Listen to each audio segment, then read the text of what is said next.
our jab. Our jab is going to be our most active punch. More often than not, the fighter who throws more jabs is the fighter who wins the fight, unless there's obviously a KO or a TKO or some sort of stoppage. So our jab, first of all, we're going to get into our fight stance. Placing again, both feet together, spin my toes out, spin the heels out, get in position. My jab is going to be my lead hand. So my jab is going to be what's called a probing punch. It's the only punch that isn't considered a power punch per se, meaning that it can be thrown with relatively ease. However, if you put more body weight and juice on the punch, you can throw it with more power too if you'd like.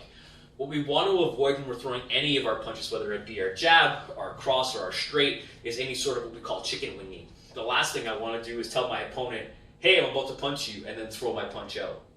So just like when a baseball pitcher is throwing a ball and he's trying to hide the ball for the pitch, we want to try to hide our punches as best we can.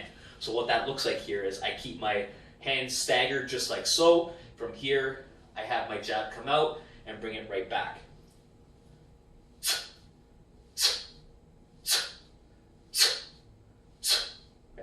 From the side, it looks like so. So my weight is 50-50 to start. I push some of my weight off my back foot into my front leg and rotate and open my chest. And I'm going to use my lead shoulder for some offensive defense here. So my shoulder is here to protect me. My chest is open towards the window back behind me, and I bring it right back.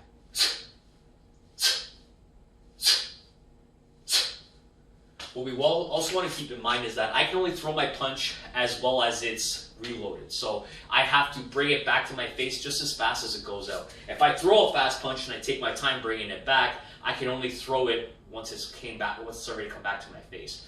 So what that looks like is here.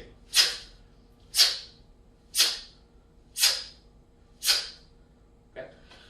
Another thing I want to keep in mind with my jab is I don't want to do what's called bow and arrowing, where I open my chest up and bring my hand away from my face. I want to tighten up and let my back shoulder and hand come around my torso and help cover my chest to keep the distance between my right fist and my jab and my shoulder as tight as possible, so this way there's no surprises from my opponent coming down the middle. Lastly, anytime you're throwing any of your punches, you want to make sure that you're aiming for a target that's the same height as your nose, straight out in front of you at any point in time. So this way our punches are straight and we're making sure that we're getting full rotation out of our shoulder and getting some defense for the chin as well from an offensive position too. That's your jab.